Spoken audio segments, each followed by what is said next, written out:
كلنا طبعا عارفين قصة عمر خورشيد وعلاقته بالجن اللي كان صاحبه، لكن معظمنا ما يعرفش أبعاد الموضوع.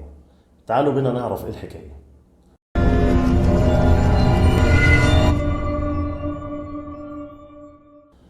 عمر خورشيد عازف الجيتار الموهوب، الممثل الجيد، المؤلف الموسيقي، وكمان كان معروف عنه إن هو طيب وأخلاقه عالية كمان. ده اللي كان معروف عن عمر خورشيد لحد ما مات في عز شهرته بحادثة غريبة جدا. حاجة كده تقدر تقول عنها في الحادثة دي إن هي مما وراء الطبيعة. بس اللي محدش كان يعرفه إن عمر كان ليه جانب مظلم تاني في حياته، واللي ما قالش عليه لحد خالص إلا لصديقه الكاتب حسن حفناوي، واللي حكى عن عمر قصة غريبة جدا بعد وفاته، واللي سماها قصة عمر خورشيد مع الجن المسلم اللي عمره 1700 سنة. قال حفناوي إن عمر في آخر فترات حياته كان دايما بيخلي مصحف وسجادة صلاة معاه دايما، وكان مواظب دايما على الصلاة وهو ما كانش ملتزم قبل كده بالطريقة دي. والكلام ده أثار فضول حفناوي واستغرابه كمان للموضوع. قال عمر كان مهتم جدا بالظواهر الخارقة للطبيعة، وعنده كتب كتير جدا لقصص بتتكلم عن الأرواح وغيرها والسحر وخلافه، وكنا بنتكلم بالساعات عنها وبنحاول نشوف أي حلول علمية ليها. لحد ما عمر جالي في يوم وقال لي اللي حصل معاه بالظبط، وخلاني بقى أنا مش عارف هل هو حاسس إن نهايته قربت، ولا خايف من الزاير اللي كان بيجيله كل ليلة. القصة بتبدأ بأن عمر كان في يوم من الأيام لوحده في مكتبه علشان بيراجع عمل فن جديد، ولكن فجأة الكهرباء قطعت، وده اللي خلاه يجيب شموع ويوزعها في المكتب علشان يكمل شغله. لحد هنا الأمور طبيعية وعادية خالص. الكهرباء قطعت وانت بتعمل شغلك على الإضاءة، فمحتاج تعوض الإضاءة علشان تكمل شغلك، فبتدور على بديل زي الشموع مثلا. لكن الغريب هنا إن الشموع كانت بتنطفي لوحدها، فيقوم عمر يولعها تاني وتنطفي فيولعها تاني. بس اللي حس بيه عمر ولاحظه إن كل مرة الشموع كانت بتنطفي فيها كانت بتبقى بسبب تيار هواء غريب كان بيجي وبيطفي كل الشموع دي، مع إن المنفذ الوحيد للهواء المنفذ الخارجي كان الشباك بتاع المكتب، واللي كان مقفول ساعتها. وكل مرة عمر كان بيولعها تاني. فضحك عمر ساعتها مع نفسه وقال وهو بيحاول كده يهزر علشان يخفف التوتر اللي كان فيه: هو في عفريت هنا ولا ايه؟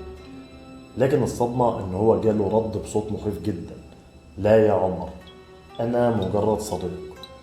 هنا بقى اترعب عمر من الصدمة وطلع يجري من المكتب، وفضل يقنع نفسه ان لا لا لا، يعني اكيد دي تهيؤات، وان اللي بيحصل ده مش حقيقي، وان اللي سمعه ده ما حصلش اصلا. وساب المكتب وقرر ان هو يرجع له تاني يوم الصبح ويحاول يتخطى الموقف اللي كان فيه، وفي نفس الوقت يكمل العمل الفني اللي هو كان شغال عليه. بس الغريب هنا ان هو لما رجع الصبح للمكتب بتاعه اتفاجئ بان الشموع كلها كانت مولعة، وكانت نار الشموع دي عالية شويتين تلاتة على انها تكون نار شمعة. والغريب اكتر ان هي ما انصهرتش من النار، شموع والعة وبس على حالتها زي ما هي وما دابتش. ساعتها بقى حاول ينفخ فيها ويطفيها، لكنها فضلت على حالها زي ما هي. جاب خشبة وحاول يطفيهم بيها بالخشبة دي، ولكن اللي حصل ساعتها ان الخشبة ولعت في ايده وكأن النار بتتحداه. ساعتها اللي خطر على باله ان هو يجيب مصحف، وفضل يقرأ في سورة ياسين لحد ما انطفوا كلهم مرة واحدة. ساعتها وقف قراءة، أول ما الشموع انطفت وقف قراءة في المصحف، بس حس بإيد تقيلة بتضغط عليه، والإيد دي اختفت فجأة لما كمل قراءة سورة ياسين.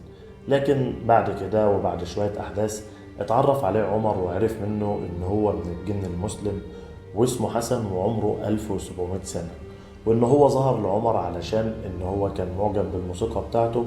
ده غير إن عمر كانت عنده شفافية خلت الجن ده يقدر يتواصل معاه بسهولة. بيكمل حفناوي وبيقول: عمر بعد كده واحنا بنجهز لعمل فني لقيته طلب مني طلب غريب جدا. طلب ان انا اجهز عمل فني عن الارواح والجن والاعمال اللي شبه كده. الطلب ده خلاني استغرب من التحول المفاجئ ده. في ايه يا عمر انت مجمع الكتب دي كلها وكنا بنتناقش عنها انا وانت بالساعات، وبنحاول ندور مع بعض على تفسير منطقي وحلول عقلانية ومادية عن الموضوع ده. وفجأة وبقدرة قادر تطلب مني إن أنا أجهز لك عمل فني، الأحداث اللي هتبقى موجودة في العمل ده علشان تجذب الجمهور ويبقى عمل فني ناجح. الأحداث اللي في العمل ده أكيد هتتناقض مع أفكارك ومبادئك اللي أنت مقتنع فيها أو اللي أنت مقتنع بيها بخصوص الموضوع ده بالذات. فقال لي يا حفناوي أنا هقول لك على سر محدش يعرفه غيرك، وحكى لي قصته مع الجن المسلم اللي بقى بيزوره كل ليلة، وإن هو حكى له على أسرار ما يقدرش يقولها لأي حد، وما فيش أي مشاكل بينه وبين الجن ده خالص. بالعكس دول بقوا أصحاب جدا. بس المشكلة الوحيدة إن الجن ده قال له على حاجة غريبة جدا ما هوش فاهمها، في حين إن كل الأسرار والأخبار اللي كان بيقولها له قبل كده كانت مفهوم ما عدا الجملتين دول. فطلبت منه ساعتها إن هو يقول لي هو الجن قال له إيه بالظبط وهو مش فاهم. قال عمر ساعتها الجن ده قال له وجهك معكوس على شظايا الزجاج. فعمر ساعتها سأله انت تقصد ايه بالجملة دي؟ فالجن كمل كلامه وقال انه بركان احمر يتلألأ فوق جبال قاتمة السواد. هما الجملتين دول بس اللي ما كانش عمر فاهمهم، غير ان الجن قال له على احداث كتير قبل وبعد الجملتين دول كانت بالنسبة لعمر مفهومة ومتفسرة. هما الجملتين دول بس. وتمر الايام وتلف الايام. اتقال بعدها ان الجن ده بدأ يظهر لعمر حتى وهو في لقائه مع الكاتب المعروف عبد الله احمد عبد الله الشهير بميكي ماوس، واللي كلامهم امتد لنص الليل. فجأة الكهرباء قطعت ولقى عمر بيضحك وبيقول هو في غيره؟ ساعتها عبد الله قال له غيره مين يعني؟ قال له الجن صاحبي هو اللي قطع الكهرباء، وضحك بعدها. فعبد الله حس بنفس تقيل جنبه وحرارة كأن في نار، وعمر قدامه عمال يضحك ويقول له بس يا حسن. وبعد جملة بس يا حسن الكهرباء رجعت تاني علشان يقوم عبد الله بسرعة ويودع عمر خورشيد ويسيبه ويمشي وهو في قمة الرعب.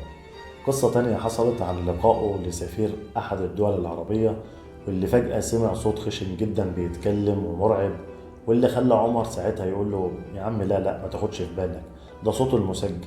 بس السفير ساعتها ما صدقوش وخرج يودع عمر وهو مذهول وخايف جدا.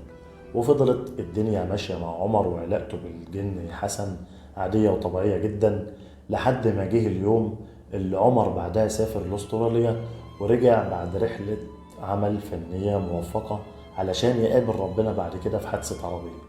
واللي حصل في الحادثة دي وكان سبب موت عمر إن شظايا الإزاز الأمامي بتاع العربية رشق في رقبته، وده خلى الدم ينفجر منه وكأنه بركان أحمر في أرض الموت السوداء. وكأن الحادثة دي كانت تفسير الكلام المبهم اللي الجن حسن قاله له من فترة. علشان كده احنا لازم نخلي بالنا لما النور يقطع، ونخلي بالنا برضه من موضوع الشموع لأن هما حوالينا في كل مكان. وبكده بتنتهي قصة عمر خورشيد المختصرة وعلاقته بالجن. أرجو لو القصة عجبتكم تدعمونا باللايك والاشتراك والتعليق. كان معاكم أحمد حمدي، والسلام عليكم ورحمة الله وبركاته.